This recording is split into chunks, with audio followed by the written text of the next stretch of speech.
Se você puder abrir a sua Bíblia aí também. Nós vamos hoje meditar nesse capítulo. E aí você pode ir acompanhando.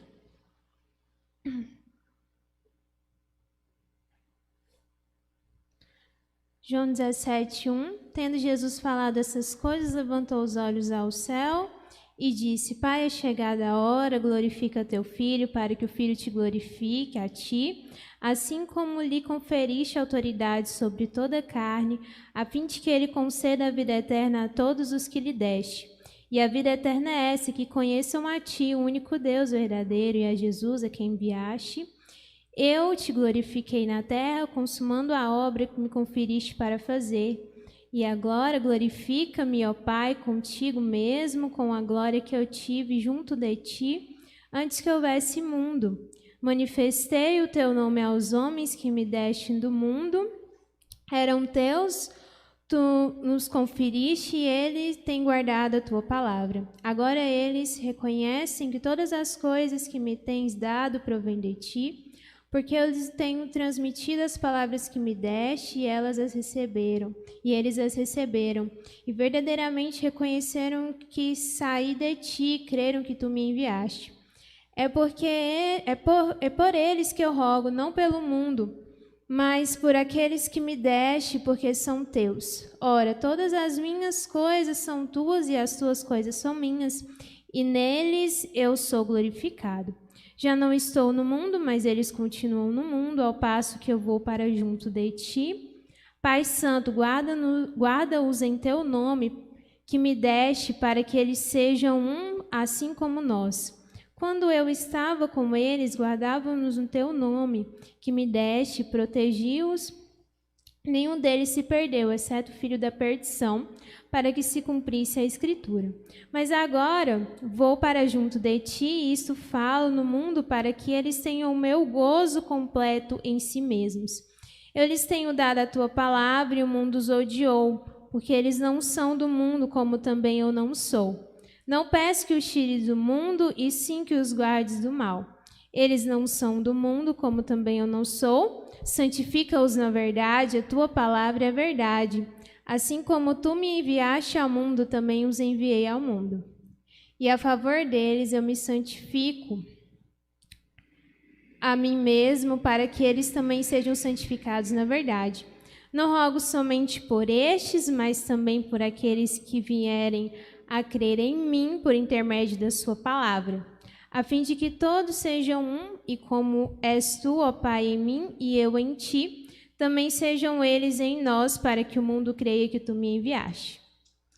Eu lhes tenho transmitido a glória que tens dado, para que sejam um, como nós o somos, eu neles e tu em mim, a fim de que sejam aperfeiçoados na unidade, para que o mundo reconheça que tu me enviaste e o amastes, como também amastes a mim. Pai, a minha vontade é que onde eu estou estejam também comigo os que me deste, para que vejam a minha glória que me conferiste, porque me amaste antes da fundação do mundo.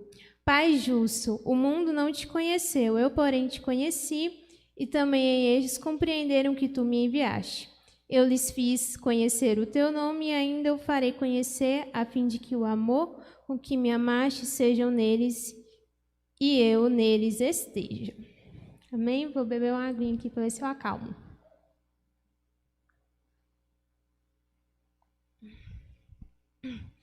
Amém, irmãos? Então, lemos esse capítulo de João 17. Nós percebemos que é uma oração de Jesus, né? Hoje, vocês perceberam que essa é uma oração de Jesus, mas é uma oração bem longa, né? É a oração mais longa de Jesus registrada. E essa oração sempre me chamou muita atenção. Então, eu pensei assim, vamos tentar falar sobre ela, né? Nossa, tem tanta coisa legal nela, vamos tentar falar sobre ela, vai ser uma oportunidade legal para a gente estudar um pouquinho sobre essa oração. Só que aí eu fui estudar e percebi que era muita coisa. Os irmãos perceberam que é muita coisa, né? Então, eu resolvi falar sobre 5 petições, súplicas que Jesus fez por nós, pelos seus discípulos dentro dessa oração. Mas antes da gente falar dessas 5 petições, Vamos falar um pouquinho sobre o que é essa oração, em que momento ela é feita.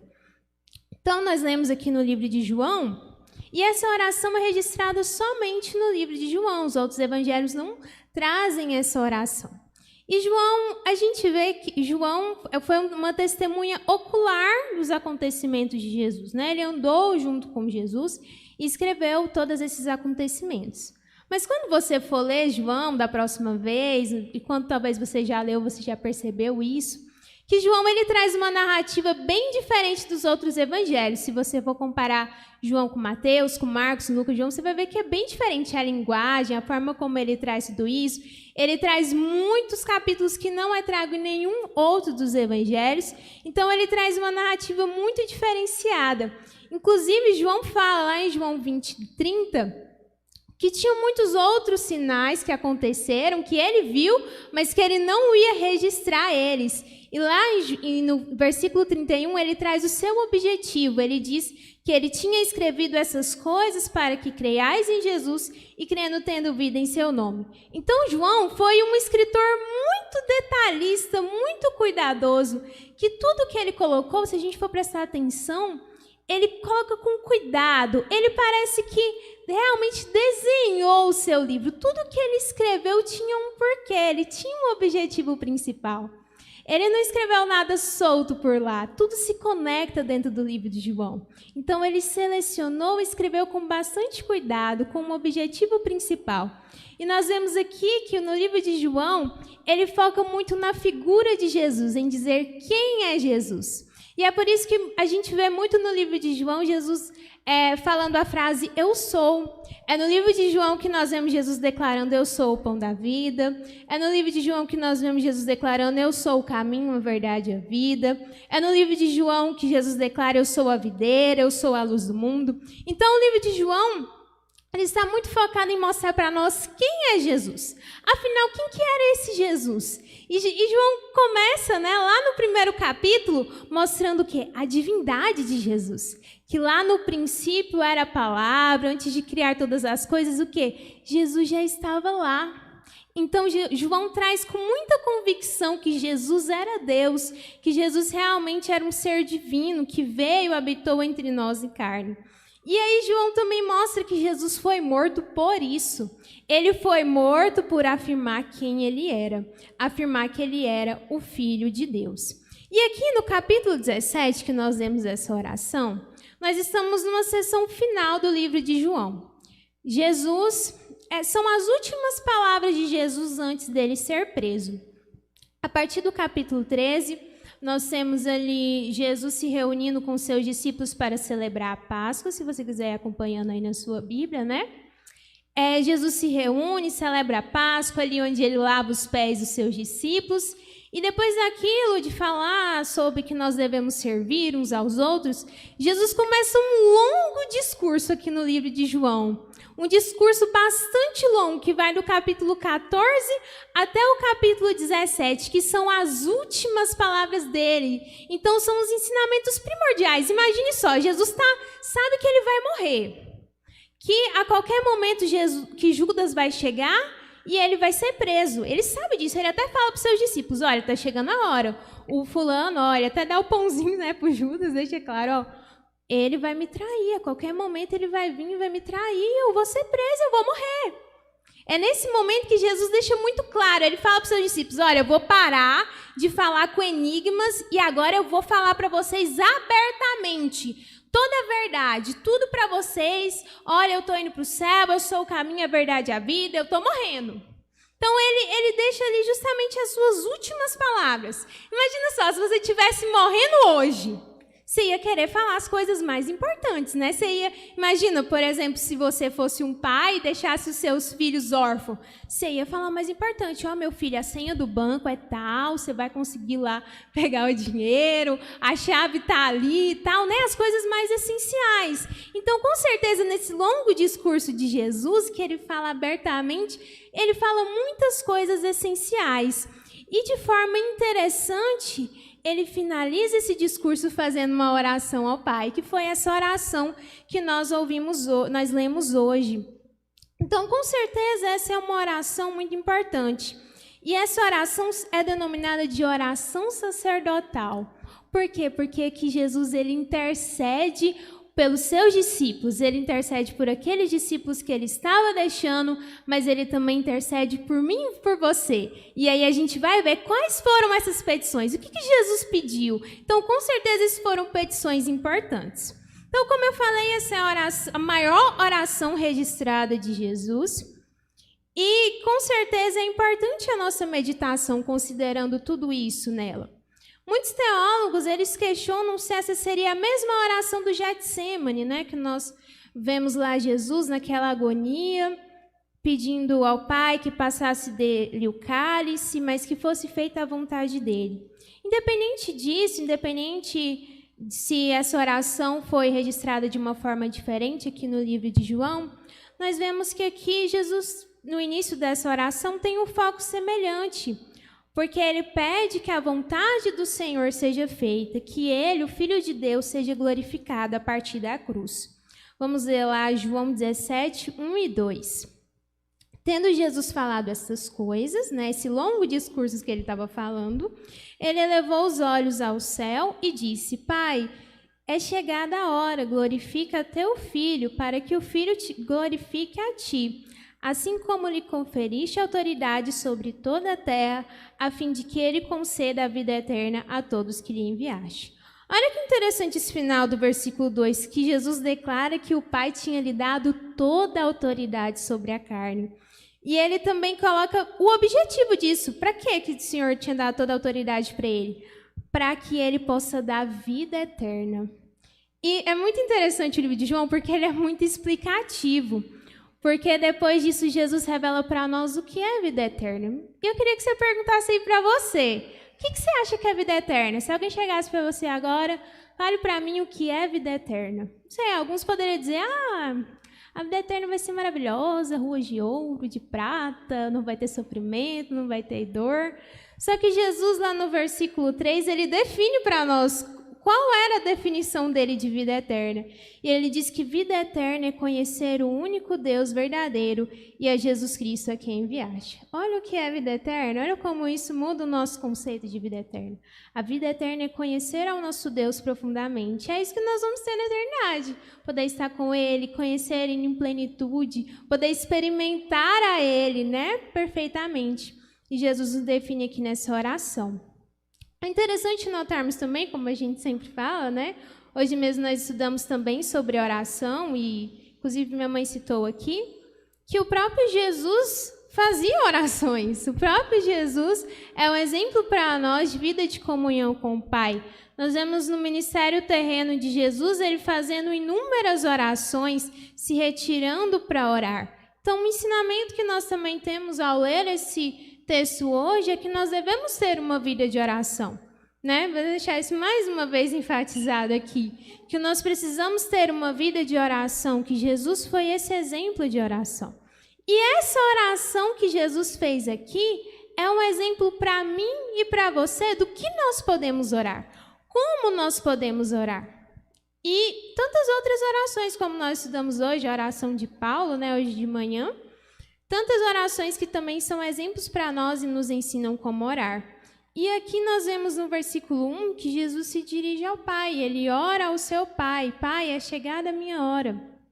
Nós aprendemos aqui, como aprendemos na oração do Pai Nosso, que quando nós formos orar, nós precisamos nos dirigir ao nosso Pai. Nós não oramos ao Espírito Santo, nós não oramos a Jesus, nós oramos ao Pai através de Jesus. Então, quando você for orar, você tem que se perguntar, quando você vai orar, você fala o quê? Oh, Espírito Santo, oh, não. Ore se dirigindo ao seu Pai. Por que isso é tão importante? Porque os povos pagãos em si oram a um Deus desconhecido, um Deus que eles não conhecem, um Deus distante. Mas quando a gente ora ao nosso Pai, isso mostra o quê? Proximidade. Nós entendemos o amor, nós entendemos a paternidade do nosso Deus. Isso nos aproxima a Ele no momento de oração.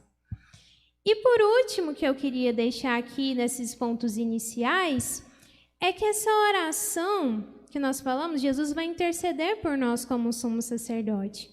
E é o que ele faz hoje por nós. Em 1 João, trago que Jesus é o nosso advogado. Então, hoje, Jesus ele está lá no céu, advogando em meu e em seu favor. Ele está fazendo o papel de sumo sacerdote. Ele está intercedendo por nós. E como é que Jesus faz isso, Laís? Jesus já começou a fazer isso quando ele estava aqui na terra, nessa oração, em que ele intercedeu por mim e por você. E agora a gente vai falar desses 5 pedidos, desses 5 intercessões que Jesus fez por nós. Então, primeiramente, antes da gente começar, desses pontos iniciais que eu falei, com certeza nós temos alguns ensinamentos, né? Que nós saiamos hoje motivados a viver uma vida de oração, de comunhão com o Pai. E que nós temos essa ferramenta, que é a própria palavra de Deus e as orações registradas, para a gente ter essa comunhão. E lembrando que aí nós podemos começar o quê? A desfrutar a vida eterna, que é justamente conhecer a Deus. Então, através da oração e da palavra, nós podemos começar a desfrutar dessa vida eterna. Certo? Então, vamos lá para esses 5 pedidos que Jesus faz ao Pai durante essa oração. O primeiro pedido é que Jesus ora ao Pai para que mantenha os seus seguidores seguros. Vamos ver lá no versículo 11, João 17, 11. Já não estou no mundo, mas eles continuam no mundo, ao passo que eu vou para junto de ti, Pai Santo. Guardam-nos em teu nome que me deste, para que eles sejam um assim como nós. E no versículo 15 e 16, não peço que os tire do mundo, e sim que os guarde do mal. Eles não são do mundo, como também eu não sou. Então aqui nós vemos Jesus pedindo ao Pai que guarde os seus discípulos, pede ao Pai que guarde os seus discípulos. Mas por que Jesus ora isso? Primeiramente ele explica que é porque ele vai embora. Jesus está deixando claro, Senhor, guarda eles, porque eu estou indo para ti. Guarda porque eu não vou mais estar presente aqui fisicamente para cuidar deles. Então, guarde deles. Segundo, porque os discípulos não pertenciam a este mundo, assim como Jesus também não pertencia. Se a gente for ler os versículos mais anteriores, Jesus chega a dizer que o mundo odiava os seus seguidores. Os discípulos haviam, de certa forma, pertencido ao mundo antes de pertencerem a Jesus, mas Jesus havia os escolhido e os santificado, e agora eles eram chamados para fora do mundo e não pertenciam mais ao mundo. E é esse justamente o significado de igreja. Igreja, que no original em grego é escrito eclésia, quer dizer chamados para fora. Ou seja, eu e você não pertencemos a esse mundo mais. Nós somos chamados a não pertencer mais a esse mundo. Somos chamados para andarmos fora dele. Ou seja, não obedecermos os padrões desse mundo. Eu e você precisamos aprender a viver como não pertencentes a este mundo. Como alguém que a qualquer momento vai embora. Como alguém que não pertence a esse sistema mundano, que não tem que obedecer a essas culturas. E aí nós precisamos nos examinar, dizer e perceber se os nossos objetivos, os nossos sonhos, os nossos conceitos, eles estão submetidos a quem? Quem é a nossa base? Quem são os nossos padrões de vida quando nós agimos, quando nós planejamos, quando nós sonhamos? Quem é? A palavra do Senhor ou é o padrão deste mundo? Porque Jesus deixa muito claro que nós não pertencemos mais a este mundo.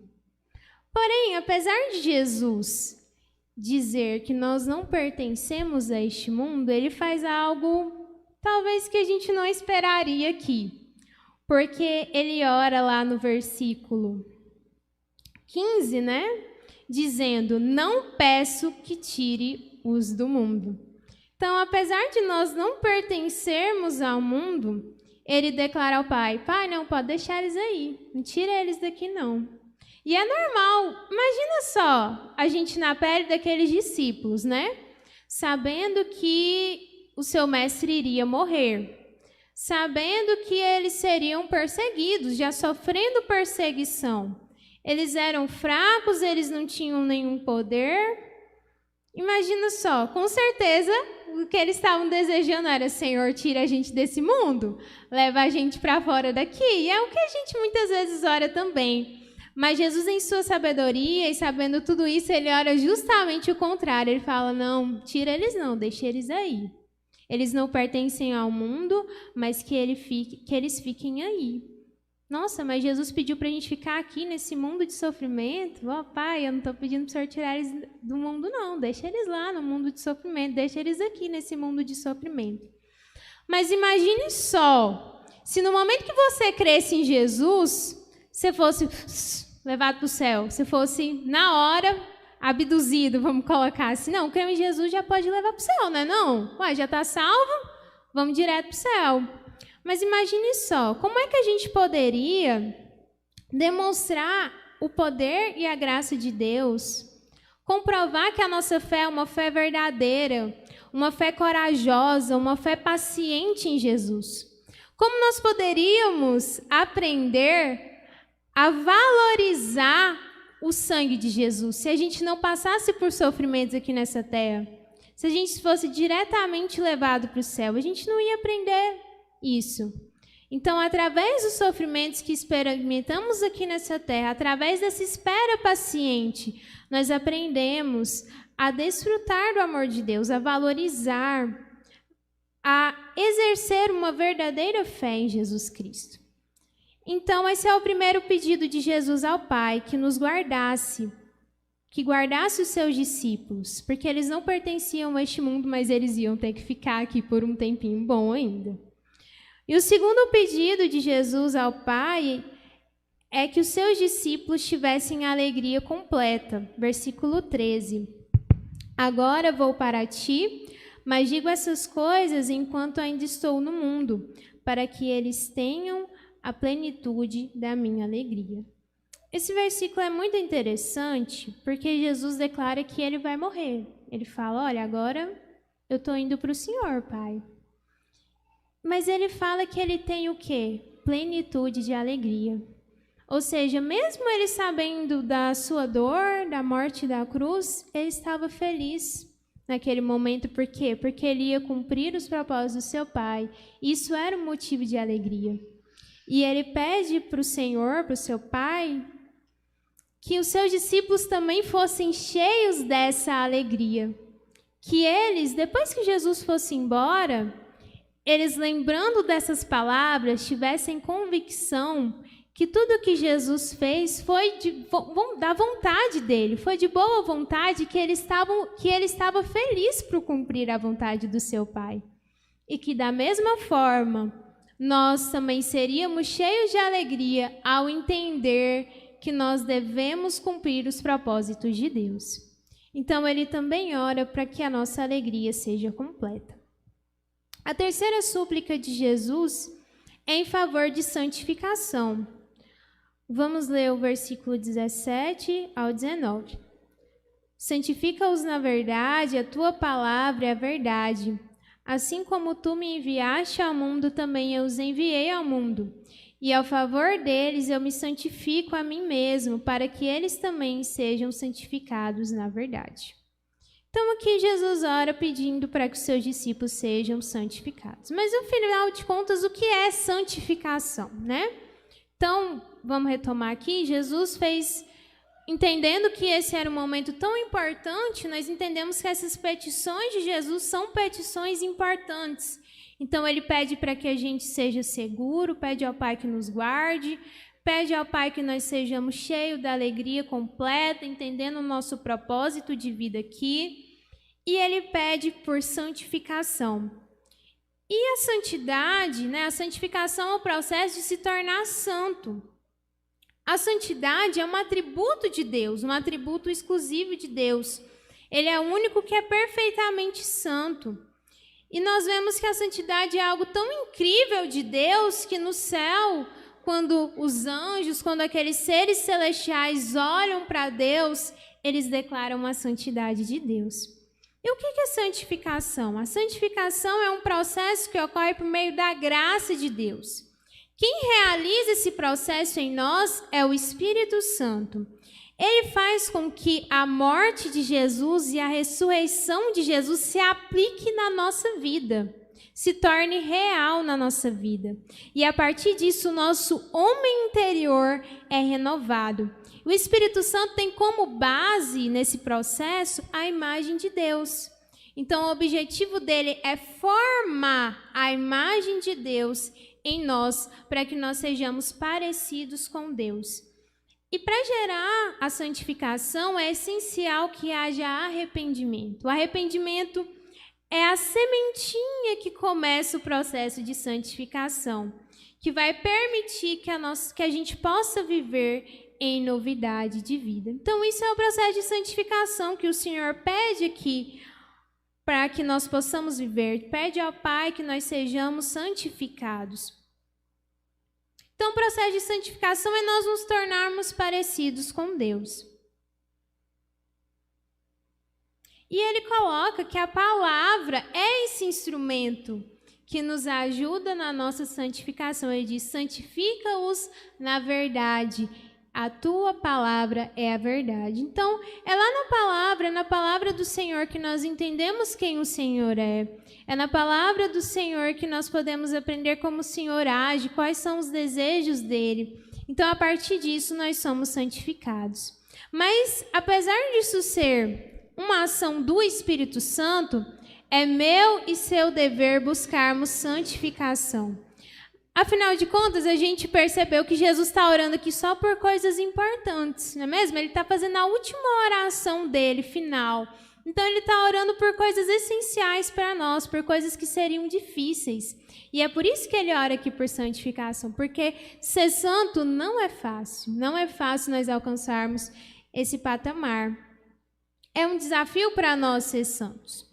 E algumas pessoas dizem, né, que não, Jesus já morreu por nós já somos santos, a obra de Deus já está completa, todo mundo já está 100% santo, né, aquela graça barata. Mas, na verdade, nós vemos que Jesus, ele finalizou na cruz o processo de justificação, ou seja, nós nos tornamos justos através de Jesus. Ele faz esse processo onde o pecado ele é pago, o pecado é perdoado. Mas a santificação é o momento em que o pecado se torna subjugado, em que nós vencemos o pecado, em que nós paramos de ser dominado pelo pecado. E por isso, lá em Hebreus 12, 14... o escritor declara: esforça-se para viver em paz com todos e para serem santos. Sem santidade ninguém verá o Senhor. Então, a santidade exige de nós esforço. Nós precisamos nos esforçar para alcançar santidade. E é por isso que Jesus ora pedindo ao Pai que nos ajude nessa obra, para que através da palavra nós sejamos santificados. E ele também traz por quê? Por que a gente tem que ser santo? Por que a gente tem que procurar a santidade, afinal de contas? Por que é tão importante ser santo? E ele diz que nós devemos ser santos porque ele estava nos enviando ao mundo. Então, para que nós sejamos testemunhas de Jesus, é essencial que nós sejamos santos, que nós busquemos santidade. A nossa vida de santidade é a maior testemunha que nós podemos dar da veracidade do Evangelho de Jesus. Quando nós mudamos de vida, quando nós paramos de agir de acordo com o padrão desse mundo e passamos a agir conforme Jesus agiria, aí sim o mundo pode ver Jesus através de nós. Então, para nós evangelizarmos, é essencial nós buscarmos santidade. E por isso Jesus roga por santidade nesse momento final. Então, nós vimos 3 pedidos que Jesus faz nesse momento final. Por segurança, para que seus discípulos sejam seguros, para que eles tenham uma alegria completa e para que eles sejam santos. O 4º ponto que Jesus roga é por unidade. Vamos ler os versículos 20 ao 23. Não rogo somente por estes, mas também por aqueles que vierem a crer em mim, por intermédio da sua palavra, a fim de que todos sejam um. E como és tu, ó Pai, em mim e eu em ti, também sejam eles em nós, para que o mundo creia que tu me enviaste. Eu lhes tenho transmitido a glória que me tens dado, para que sejam um, como nós o somos. eu neles e tu em mim, a fim de que sejam aperfeiçoados na unidade, para que o mundo conheça que tu me enviaste e o amastes como também amastes a mim. Então, com certeza, irmão, se Jesus orou aqui, em inúmeras passagens também da palavra do Senhor, isso se torna claro que a unidade é algo essencial para nós cristãos. É impossível nós sermos verdadeiros cristãos sem unidade. Quando nós realmente recebemos a Jesus, automaticamente nós somos inseridos nesse corpo que é a igreja. E nós precisamos buscar por unidade. É dever meu e seu buscar por unidade, não é dever de ninguém, não é? Ninguém tem que pegar na mãozinha e falar assim, ô fulano, vem cá, vamos ser amiguinho. Não, é dever nosso. Você tem que buscar unidade do corpo de Cristo. Você tem que se fazer disposto a isso. Liberar perdão se for preciso. Se tiver mágoa, libera perdão. Sai da zona de conforto. Sai desse medo de conversar, de fazer amizade. Se convide. Ô, irmão, vou lá hoje almoçar na sua casa. Irmão, vem cá almoçar na minha casa. Não perca a oportunidade de você cultivar unidade. Unidade é algo essencial. Tanto que Jesus aqui nas suas últimas palavras pede, Senhor, que eles sejam um. Que eles sejam um. E nós vamos... Por que ele pede isso? Nós vamos ver isso. Com certeza, a unidade é essencial e nós precisamos ser chacoalhados, ainda mais agora na pandemia. Que a gente se conformou a estar só, trancado na nossa casa, com preguiça de sair. Assim, isso... 99%... Assim, tanta gente fala, nossa, mas eu ando tendo tanto uma indisposição para conversar, para me relacionar. Isso é algo que está gritando, assim, no mundo todo, em tudo quanto é lugar que você vai, as pessoas reclamam disso, que estão tendo dificuldade de sair de casa, de conversar, que está tendo crise de pânico, que está tendo crise de medo. Eu vi esses dias mesmo lá no hospital, a menina falando, não, eu voltei para a escola e tive crise de pânico, porque ela tinha perdido uma familiar, né, por Covid, e aí foi muito difícil para ela. Então, nesse momento, nós precisamos nos levantar de novo e buscar por unidade. Seja de que forma for, seja você fazendo uma ligação, seja online, o pequeno grupo está online, participe online, vamos buscar unidade. Unidade é essencial para o corpo de Cristo. E é interessante aqui que Jesus, ele não pede só por unidade, delimitando um tempo específico, ou que sejamos unidos agora, que sejam unidos em um determinado tempo, mas ele pede por todos. Ele diz que todos, não oro só por estes, mas por todos que virão a crer em mim, para que eles sejam um. Ou seja, ele quebra uma barreira de tempo. Ele diz assim que todo o povo que já creu, que creu hoje, que creu amanhã, que creu daqui 2000 anos, que todos eles sejam um. Então, Jesus, ele quebra uma barreira de tempo. Nós precisamos ser unidos aqui entre nós? Sim, precisamos. Precisamos ser unidos com os cristãos de hoje? Precisamos. Mas o Senhor quer mais que isso. Ele quer que nós sejamos unidos com os cristãos do passado e do futuro. Que os cristãos do passado, do futuro, do presente formem um corpo só.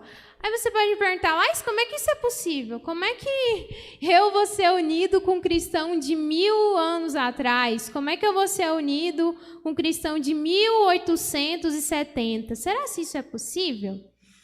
E eu acho que na nossa geração isso está pior ainda, porque a gente ama o do nosso tempo. A gente ama as nossas músicas, a gente ama a nossa forma de cultuar, a gente ama a nossa forma de pregar, a gente acha que o passado já era, né? Que as canções já eram, que a forma como a gente faz é a melhor, que os nossos antepassados não têm nada para acrescentar para nós.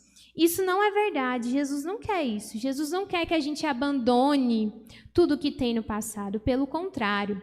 Você acha que em 2000 anos de igreja não tem nada?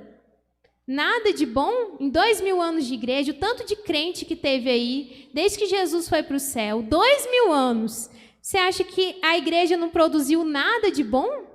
Será que a gente não deve buscar e entender o que os nossos antepassados fizeram? Como eles fizeram para vencer esse mundo? O que eles produziram? Que canções cantaram? O que eles escreveram? Qual foi a realidade da época deles? Vocês acham que nenhum cristão nesse mundo viveu pelo que a gente passou, por exemplo, por uma pandemia. Gente, pandemia teve demais já. E já aconteceu isso, do monte de gente morrer, do povo ter que ficar preso em casa, não poder sair. E vocês acham que os crentes não produziram nada? Que não tinha crente nesse tempo? Tinha. E os crentes escreveram, eles disseram como eles viveram. E burro é a gente, de não ir atrás, de procurar, de entender como é que foi que esses crentes venceram isso. Como é que foi que eles passaram por isso? E a gente ir lá e aprender com eles. Então, nós precisamos manter essa comunhão que ultrapassa o tempo, que ultrapassa o hoje e o agora. Porque nós temos canções, nós temos palavras, nós temos literatura, tanta coisa que a igreja produziu nesses 2000 anos que ela tem para ensinar para mim e para você, que estão baseados nos princípios cristãos, né? Às vezes a gente lê tanta coisa aí do mundo, a gente ouve tanta coisa do mundo, mas a igreja tem muita coisa que ela produziu no passado e no presente que nós podemos usufruir. Então, Jesus pede por essa unidade que ultrapassa o tempo. E mais, ele usa a trindade, ele usa o relacionamento entre ele e o Pai como exemplo. E a trindade é esse elo perfeito, né? Uma figura que é muito usada para simbolizar a trindade é um triângulo. Imagine que cada uma das pessoas da trindade está na ponta do triângulo, né? Deus Pai, Deus Filho e Deus Espírito Santo. Então, eles são uma união perfeita, né? Em que eles trabalham em prol de um propósito, cada um da sua forma. O Espírito Santo agindo de um jeito, Deus Pai de um jeito, Deus Filho de um outro jeito, mas eles estão unidos agindo num propósito único. E olha que exemplo de harmonia que é para nós como igreja. É assim que nós devemos agir. É esse exemplo que Jesus deixa para nós. Nós devemos agir com um único propósito. E Jesus traz que a unidade é um pré-requisito para nós sermos um com Ele. Então, se você não quiser ser um com a igreja, você já pode desistir, você já pode resolver ficar aqui, sabe? Porque, assim, a vida eterna vai ser entre a gente. Nós vamos passar a eternidade com Jesus e com um monte de crente. Se você não gosta de crente, não gosta de igreja, é melhor você já desistir. Fica aqui, vai para o inferno, porque céu é igreja. Céu é estar junto, é essencial para nós sermos um com Cristo, nós fazemos parte da igreja e sermos unidade. E a unidade, ela também é uma consequência da transmissão da glória de Jesus que nos deu. Ele coloca isso também. E traz que a unidade é uma forma do mundo reconhecer que Jesus era o Cristo. Então, Jesus, nas suas últimas palavras, também está dando umas dicas. Como é que a gente ia fazer que o mundo reconhecesse que ele realmente era o Cristo depois de sua morte? Ele fala acerca da santificação e ele fala acerca da unidade. Através da unidade do corpo de Cristo, de nós unidos como família, um cuidando dos outros, nós também vamos fazer com que o mundo reconheça que Jesus é o Cristo. Então, a unidade é essencial para a evangelização. Então, Jesus roga por esses 4 pontos que nós vimos até agora.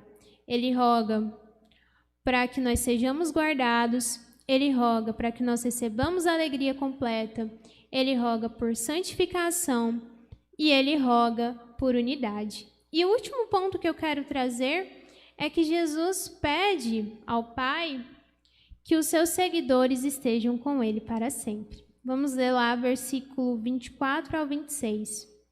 Pai, a minha vontade é que onde eu estou estejam também comigo os que me deste, para que vejam a minha glória que me conferiste, porque me amaste antes da fundação do mundo. Pai justo, o mundo não te conheceu, eu, porém, te conheci, e também estes compreenderam que tu me enviaste. Eu lhes fiz conhecer o teu nome e ainda o farei conhecer, a fim de que o mundo com que me amaste esteja neles, e eu neles esteja. Então, Jesus, ele quer que estejamos com ele para ver a sua glória. Então, no final dessa oração, nas últimas palavras, Jesus poderia pedir tanta coisa.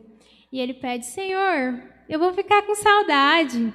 Eu quero que esses meus filhos vejam a minha glória. Eu quero que eles vejam a glorificação do meu nome. E ele coloca que a base desse pedido dele é justamente o amor do Pai, que ele tem por nós desde a fundação do mundo. Então, uma convicção que nós podemos ter nessa noite é que o Senhor nos ama e que Ele deseja estar conosco, que Ele deseja revelar a glória dEle a nós. Ele faz esse pedido ao Pai. Então, o Senhor faz na sua última oração, talvez, né, uma das suas últimas orações, a sua maior oração registrada por João, esses 5 pedidos. Ele pede para que a gente seja protegido, pede ao Pai que nos proteja, pede ao Pai que nós tenhamos alegria completa, pede ao Pai por santificação, pede ao Pai por unidade e pede para que nós estejamos com Ele para sempre, para vermos a glória dEle. E com certeza essa é uma oração que nos encoraja, que nos traz alegria nessa noite para nós começarmos a nossa semana. Então, nós podemos aplicar essa oração de Jesus na nossa vida também, para que a gente possa viver em comunhão com o Pai, que a cada dia, irmãos, nós possamos exercitar uma vida de oração com o Senhor. A oração é esse instrumento em que nós podemos nos conectar com o Pai. Além disso, essa oração nos faz ter certeza que nós estamos seguros, porque o nosso Jesus já orou lá no começo de tudo, pedindo ao Pai que nos guardasse. Então, fique tranquilo, não tenha medo de dormir no escuro, não tenha medo de sair na rua, que nós estamos seguros no nosso Pai. Nós também podemos ter determinação e certeza que o Senhor quer que nós tenhamos uma vida de santidade, que nós devemos buscar santidade, porque Ele roga isso. E também Ele roga por unidade. Então vamos nos esforçar para vivermos uma vida de unidade e de santidade. Além disso, tenha certeza que Jesus tem para você uma vida completa de alegria, uma alegria plena e completa nele. Que nós podemos ter esperança da eternidade com Cristo e que nós vamos ver a glorificação do nosso Jesus, desse que passou por dores, que foi um homem de dores, mas que agora está glorificado do lado do Pai. E nós podemos descansar, acima de tudo, por mais que o mundo seja mau, por mais que nós tenhamos as nossas dificuldades pessoais, nós podemos descansar no amor de Deus, no amor do Senhor, que existe antes da fundação do mundo, antes que nós fôssemos criados, Ele nos amou. Amém? Então, uma oração tão complexa, né? Mas medite no livro de João, que com certeza é muito rico para nós. Vamos fazer uma oração? Vocês podem ficar sentados mesmo. Pai, te agradecemos pela palavra que o Senhor nos deixaste, Pai, por esses registros tão maravilhosos, Senhor, que o Senhor deixou para a nossa edificação. Te louvamos hoje, somos gratos a Ti pela oportunidade que nós temos de compartilhar do Senhor. Nos ensina a valorizar a Sua palavra, a ter prazer na Sua lei, meditar nela dia e de noite e aplicar nos nossos corações. Espírito Santo, nos ajuda nas nossas limitações. Pedimos, ó Pai, envia o Teu Espírito sobre nós para nos ajudar. Clamamos, Senhor, que o Senhor nos traga a certeza da segurança que temos em Ti hoje, que nós somos guardados pelo Senhor. Clamamos também que sejamos cheios dessa alegria completa, Pai, que o Seu Filho prometeu a nós. Que nós tenhamos alegria nesses tempos de dor, de sofrimento, que nós tenhamos convicção que temos um propósito eterno contigo, Deus. Também clamamos, Senhor, por santificação, Pai. Como é difícil vencer a nossa carne, como é difícil vencer os desejos, Senhor, que nos atormentam todos os dias. Mas nós cremos no poder da Sua palavra, nós cremos no poder do Seu Filho, nós cremos no poder do sangue de Jesus e nós cremos no Seu Espírito que age em nós, nos libertando de todo pecado. Nos ajuda a cada dia, Senhor, nos parecermos mais contigo, que o nosso homem interior seja renovado para que nós ficamos semelhantes ao Seu Filho Jesus. Também te pedimos, Senhor, por unidade, quebra todas as barreiras, Senhor, que têm sido criadas no corpo de Cristo, que nos impedem de desfrutar